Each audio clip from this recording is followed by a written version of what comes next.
राम मंदिर में प्राण प्रतिष्ठा समारोह से पहले प्रधानमंत्री नरेंद्र मोदी के आह्वान पर आज से 22 जनवरी तक तीर्थ स्थानों और मंदिरों में देशव्यापी स्वच्छता अभियान। बीजेपी अध्यक्ष जेपी नड्डा दिल्ली में गुरु रविदास मंदिर में करेंगे श्रमदान। विदेश मंत्री डॉक्टर एस जयशंकर आज से 2 दिन के ईरान दौरे पर।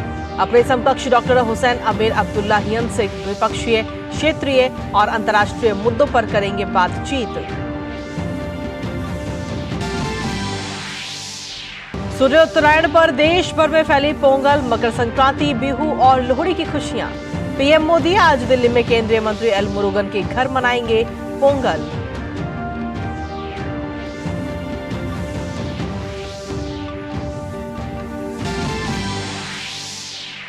उत्तर भारत में कड़ाके की ठंड, राजधानी दिल्ली भी घने कोहरे और शीतलहर की चपेट में। कम विजिबिलिटी के कारण यातायात पर असर।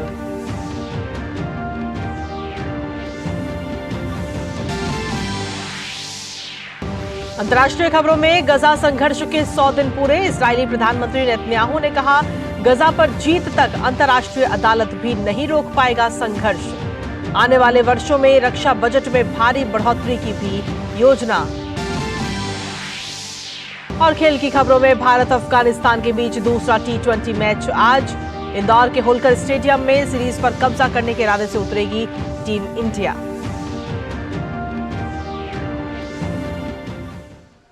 नमस्कार, स्वागत है आप सभी का। दूरदर्शन समाचार आप देख रहे हैं। मैं हूं आपके साथ कृतिका और बुलेटिन की करते हैं शुरुआत।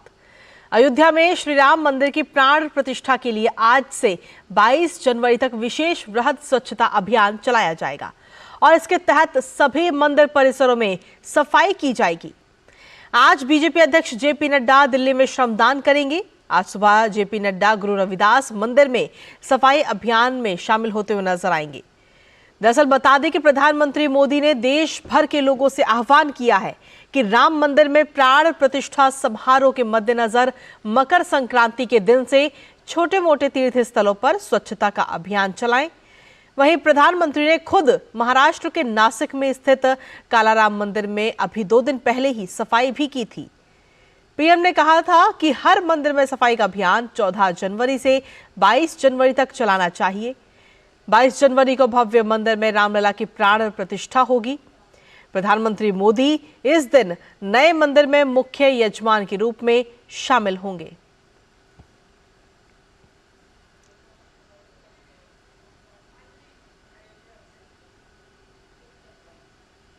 और इसी पर ताजा अपडेट लेने के लिए सीधा रुख करते हैं इस वक्त अयोध्या का, जहां पर हमारे सहयोगी निखिल इस वक्त मौजूद हैं। निखिल, सबसे पहले तो सुबह की जय श्री राम आपको। और क्योंकि आप अयोध्या में मौजूद हैं, वहां पर किस तरीके का माहौल, साथ ही जिस स्वच्छता अभियान की बात करें उस अभियान को लेकर के किस तरीके का माहौल देखने को मिल रहा है, लोग किस तरीके से श्रमदान करते हुए नजर आ रहे हैं? निखिल। बिल्कुल, और आज श्री अयोध्या धाम 2 चीज़ों के लिए तैयार है। एक तो मेरे पीछे आप देख रहे हैं पवित्र सरयू है, जहां पर मकर संक्रांति का स्नान की शुरुआत हो गई है और ज़बरदस्त तरीके से श्रद्धालुओं में उत्साह देखा जा रहा है। मकर संक्रांति अमूमन 15 जनवरी को मनाई जाती है और 14 और 15 दोनों दिन तमाम हिस्सों में इसको मनाया जाता है। और ऐसे में आज भी बहुत बड़ी संख्या में श्रद्धालु अयोध्या के इस पवित्र सरयू धाम पर पहुंचे हैं और यहाँ पर भी वो इस मकर संक्रांति के तहत यहाँ पर स्नान कर रहे हैं। मैं अपने कैमरामैन से रिक्वेस्ट करूँगा कि वो दिखाएंगे इस घाट का सीन। और साथ ही साथ मैं आपको ये भी बताऊं कि जो सफाई अभियान का आज विशेष आयोजन किया गया है, उससे भी अयोध्या के मंदिर अछूते नहीं हैं, क्योंकि अयोध्या में सिर्फ एक भगवान श्री राम का जन्मभूमि का मंदिर नहीं है, सिर्फ एक बड़ा भव्य नव मंदिर बनकर तैयार नहीं हो रहा है, बल्कि हर गली में, हर कूचे में, जिसको कहना चाहिए कि यहाँ पर मंदिर है। बड़े मंदिरों से लेकर छोटे छोटे मंदिरों का नगर है श्री अयोध्या धाम। और यहाँ पर सुबह से ही जो कल से ही दरअसल इसकी तैयारियां थी और सुबह से ही इन मंदिरों में सफाई अभियान जो यहाँ के पुजारी हैं उनके द्वारा और जो तमाम सामाजिक कार्यकर्ता हैं, भारतीय जनता पार्टी के कार्यकर्ता हैं, तमाम जो स्वयंसेवक हैं, उनके द्वारा ये किया जा रहा है। और ख़ास तौर पर सबसे बड़ी बात ये देखी गई है कि जो श्रद्धालु हैं वो भी उसको समझ रहे हैं, और ऐसे में आप जिसको कहते हैं कि लॉइटर अराउंड, वो ऐसा वहाँ पर दिखाई नहीं दे रहा। तो जो सफाई अभियान है दरअसल वो दो भागों में चल रहा है। एक तो जो वहाँ पर गंदगी है उस गंदगी को साफ करना, और दूसरा सफाई अभियान के तहत गंदगी करने न देना। ठीक है, आपके पास वापस आएंगे निखिल। इसी बीच इंदौर का भी रुख कर लेते हैं, जहां पर हमारे सहयोगी अजीत द्विवेदी इस वक्त हमारे साथ जुड़ रहे हैं। अजीत, सुप्रभात आपको। और जिस तरीके से वृहद स्वच्छता अभियान की प्रधानमंत्री नरेंद्र मोदी ने जिक्र किया, उस अभियान को लेकर वहां पर किस तरीके से लोग इसमें श्रमदान करते हुए नजर आ रहे हैं? Ajit.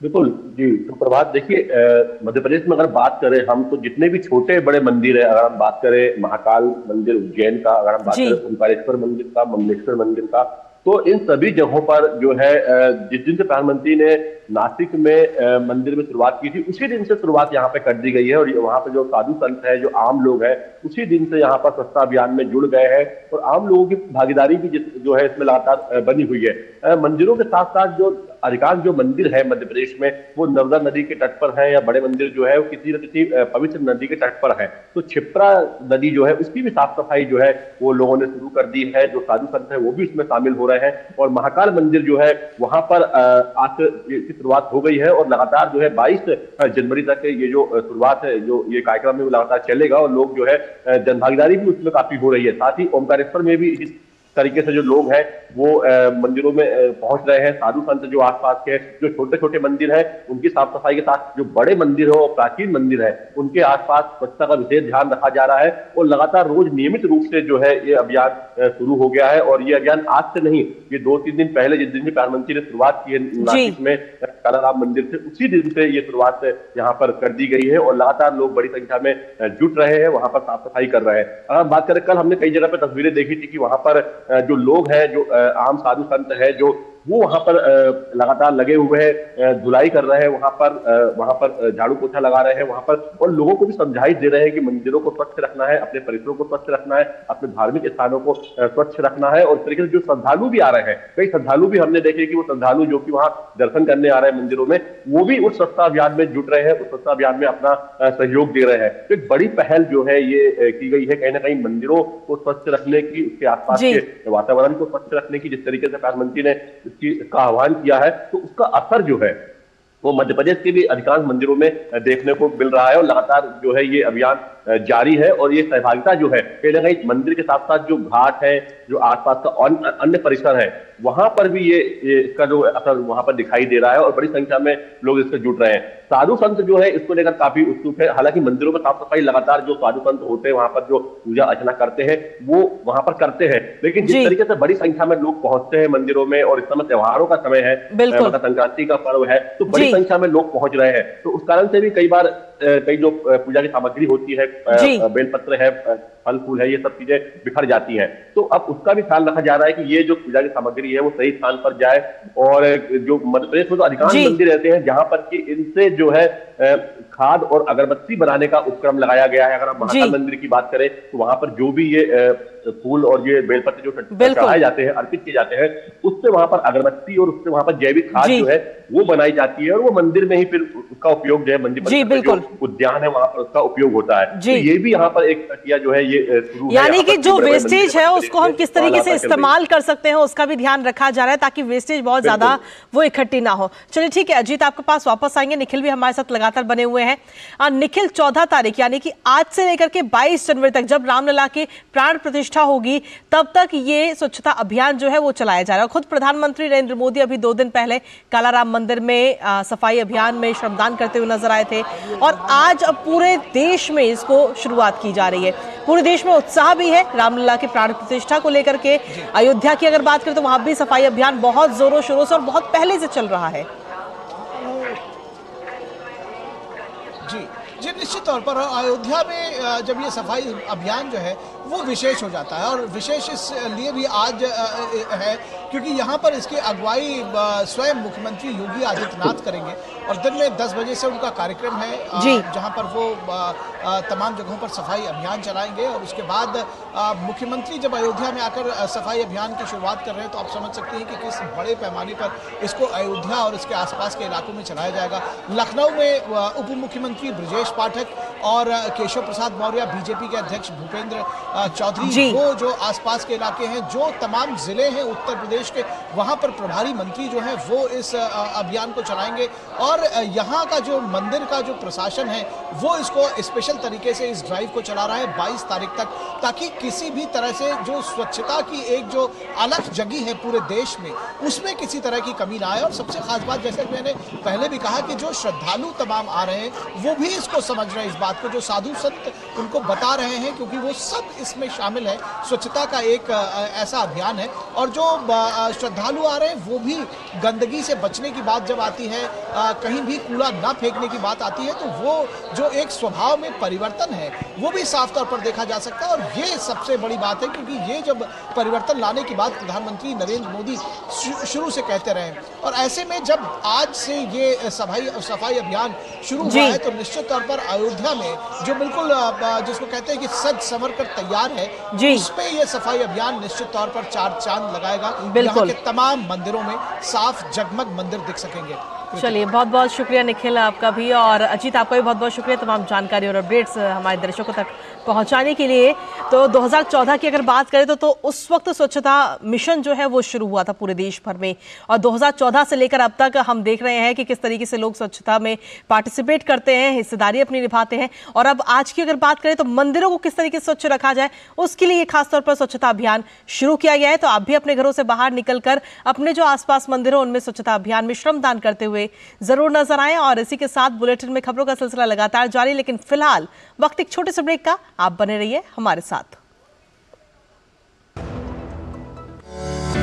NPS is a mode of creating post-retirement corpus having two basic characters with its hand: disciplined saving and vigilant investment. अगर ये दोनों उसके क्राइटेरियाज मीट आउट होते हैं तो रिटायरमेंट कॉर्पस को पैदा करने के लिए इससे बढ़िया तरीका जो सिंपलेस्ट मोड में है वो और कोई अवेलेबल नहीं है। अपने बेहतर कल को सुनिश्चित करने के लिए NPS जरूरी है।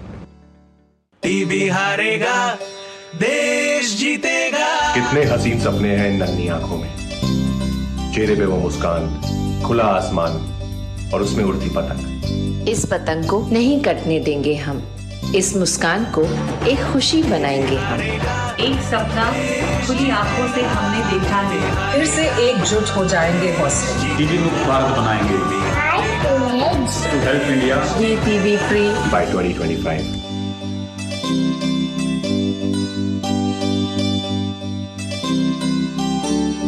टीबी हारेगा, देश जीतेगा।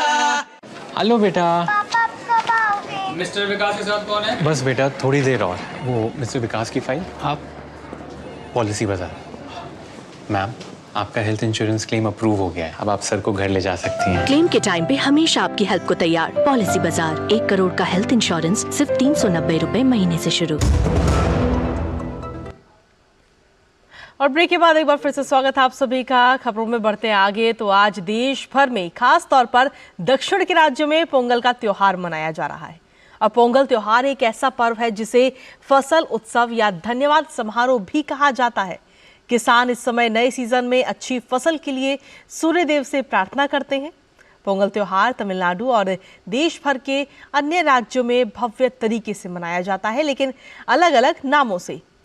पोंगल वास्तव में 4 दिनों तक चलने वाला एक लंबा उत्सव है, जो कि मकर संक्रांति यानी कि आज से शुरू होता है और इसे बोगी भी कहते हैं। इस समय सूर्य उत्तरायण की ओर अपनी यात्रा शुरू करते हैं। नए काटे गए चावल का उपयोग करके मिठाइयाँ और नमकीन बनाई जाती है। वहीं अगले सफल मौसम के लिए प्रार्थना के साथ भगवान को चढ़ाया जाता है। गन्ना पोंगल त्योहार का भी प्रतीक है। पोंगल के अगले दिन 2 मट्टू पोंगल कहा जाता है और इसमें भैंसों और बैलों के प्रति भी उचित सम्मान दिया जाता है। पोंगल उत्सव के अंतिम उत्सव को कन्नुम पोंगल कहा जाता है और इसका अर्थ है मित्रों और परिवारों का पुनर्मिलन।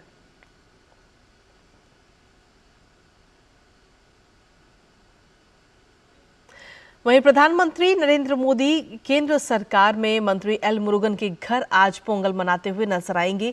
आज सुबह प्रधानमंत्री उनके दिल्ली स्थित सरकारी आवास पर पहुंचेंगे, जहां पोंगल का कार्यक्रम शुरू होगा। इससे पहले मुरुगन ने समस्त देशवासियों को पोंगल और मकर संक्रांति पर्व की बधाई और शुभकामनाएं दी हैं। तमिल फेस्टिवल है, ये पोंगल फेस्टिवल है। हम मकर संक्रांति नाम से पूरा देश हम सेलिब्रेट करेंगे। ये सारे देश में हम हमारा किसान के लिए सम्मान देने के लिए, हमारा कृषि के लिए सम्मान देने के लिए ये फेस्टिवल हम बनते। इस फेस्टिवल बनने सारे देश में हमारा भाई बहन सबको पोंगल मकर संक्रांति के लिए मेरा हृदय से ये शुभकामनाएं। और इसी पर ताज़ा अपडेट लेने के लिए सीधा रुख करते इस वक्त चेन्नई का, जहां पर हमारे सहयोगी रितेश रंजन इस वक्त मौजूद है। रितेश, सबसे पहले तो आपको भी पोंगल की ढेरों सारी शुभकामनाएं। और आज अगर बात करें तो वहां पर किस तरीके से ये 4 दिन का जो ये उत्सव है वो मनाया जा रहा है?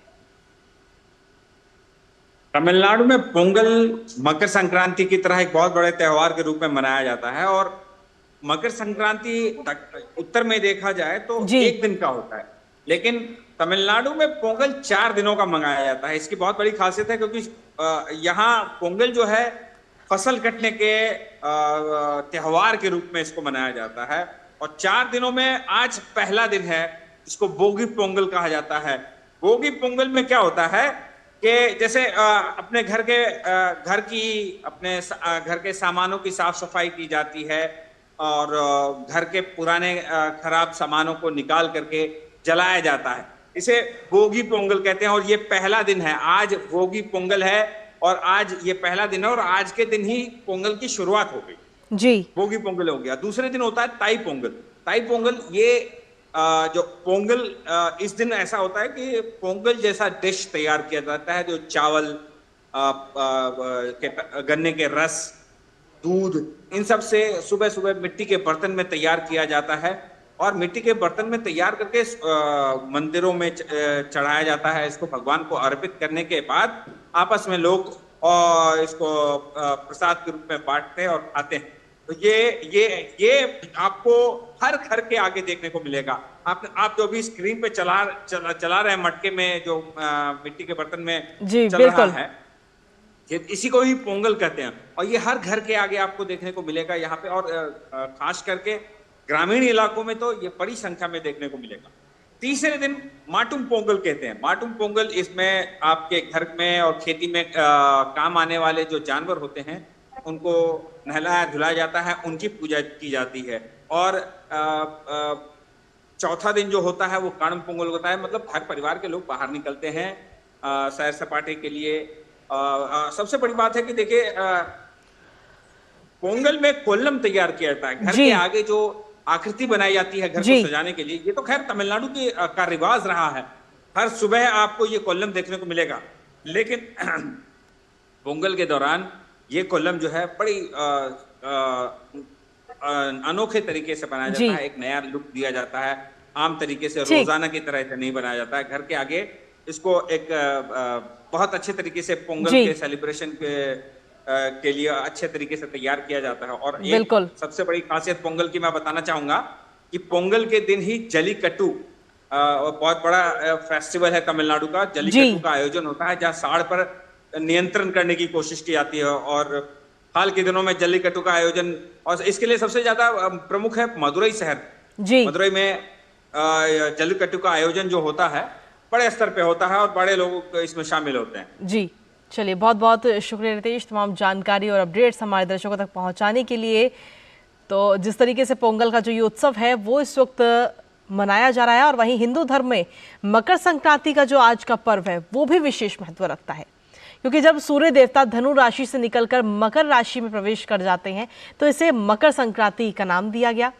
हरिद्वार और अयोध्या में श्रद्धालुओं ने आज सुबह गंगा नदी में आस्था की डुबकी लगाई। वहीं 14 जनवरी मकर संक्रांति पर साल का पहला गंगा स्नान भी माना जाता है। श्रद्धालुओं की भक्ति के आगे कड़ाके की सर्दी का भी कोई असर होता हुआ नजर नहीं आया। हिंदू धर्म में मकर संक्रांति के अवसर पर गंगा में स्नान और दान को बेहद अहम माना जाता है। नदियों को पुण्यदायिनी माना जाता है।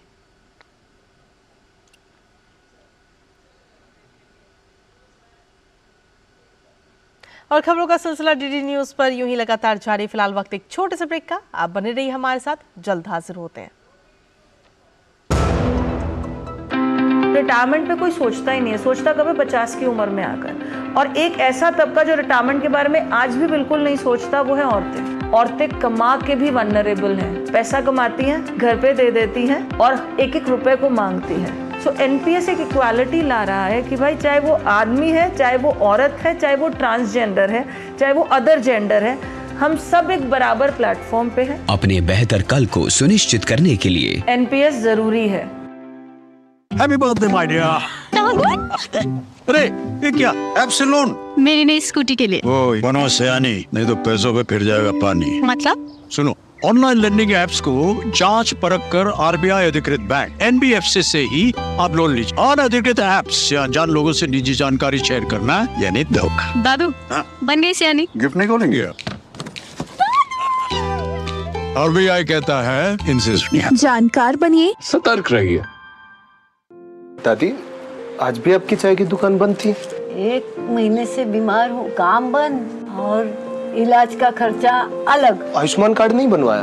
नाम सुना है, कहाँ बनवाना है, कैसे बनवाना है, इस उम्र में भाग दौड़। कार्ड अभी बन जाएगा।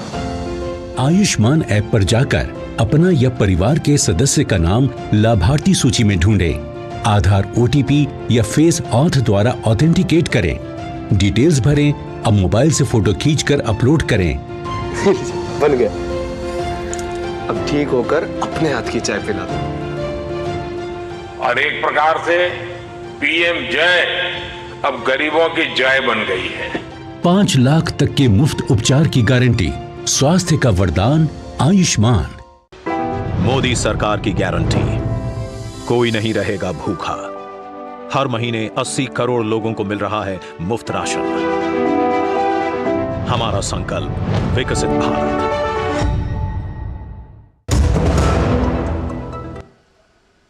और ब्रेक के बाद एक बार फिर से स्वागत है आप सभी का। बुलेटिन में बढ़ते हैं आगे और अब बात करेंगे रामनगरी अयोध्या से जुड़ी तमाम खबरों की।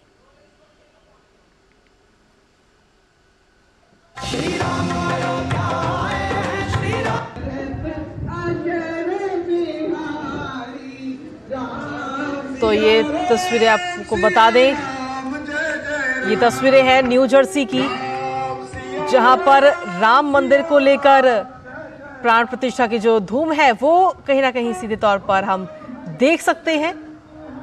जो न्यू जर्सी में राम भक्त रहते हैं वो किस तरीके से एक यात्रा निकालते हुए नजर आए। दरअसल अयोध्या में राम मंदिर में प्राण प्रतिष्ठा समारोह को लेकर भारत में तो लोग उत्साह भारत के लोगों में देखते ही बन रहा है, लेकिन इसके साथ ही अमेरिका में भी भारतीयों का जो जोश है वो चरम पर है। न्यू जर्सी के एडिसन में भारतीयों ने कार रैली का आयोजन किया, जिसमें 350 से ज्यादा कारों ने हिस्सा लिया और साझा किए गए इन दृश्यों में सड़कों पर भारी मात्रा में भगवान राम की छवि वाले झंडे और सड़कों पर कतार में खड़ी कई सारी कारें दिखाई दी। इसके अलावा विश्व हिंदू परिषद के यूएस चैप्टर के अनुसार एरिजोना और मिसौरी राज्य भी इसमें हिस्सा लेने की तैयारी में जुटे हुए हैं।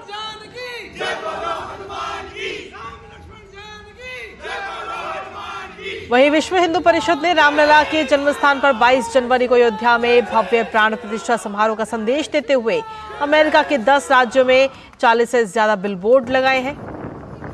महासचिव अमिताभ वी.डब्ल्यू. मित्तल ने कहा कि इन होर्डिंग्स द्वारा दिया गया शानदार संदेश ये है कि हिंदू अमेरिकी जीवन में एक बार होने वाले इस आयोजन में भाग लेने के लिए उत्साहित और खुशी है।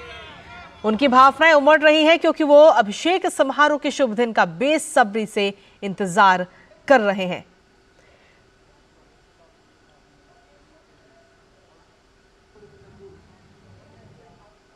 और वहीं सप्तपुरियों में हरिद्वार भगवान के हृदय में बसती है और अयोध्या धाम भगवान के मस्तक में विराजते हैं।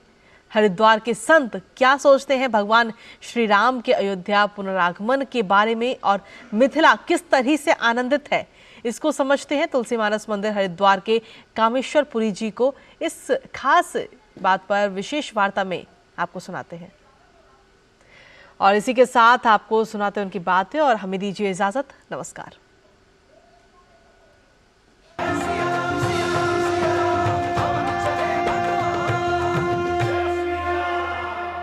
इस वक्त मेरे साथ हैं श्री तुलसी मानस पीठ से जुड़े हुए एक ऐसा मंदिर जहां पर संपूर्ण रामचरितमानस वहां की दीवारों पर अंकित है और बहुत ही भव्य स्थान है। आप जब जाएं हरिद्वार तो आपको ज़रूर श्री तुलसी मानस मंदिर का दर्शन करना चाहिए।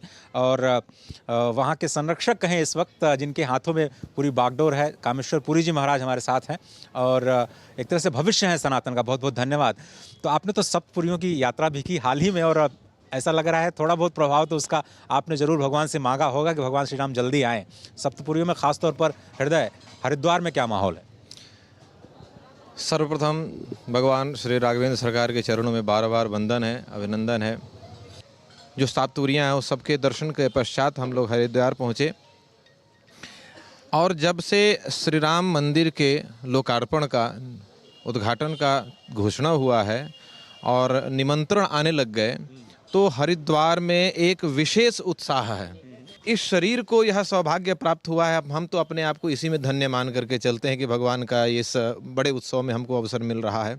हरिद्वार में विभिन्न आश्रमों में श्री तुलसी मानस मंदिर में संकीर्तन, भंडारा, यज्ञ अनुष्ठान निरंतर जारी है और अद्भुत उत्साह है।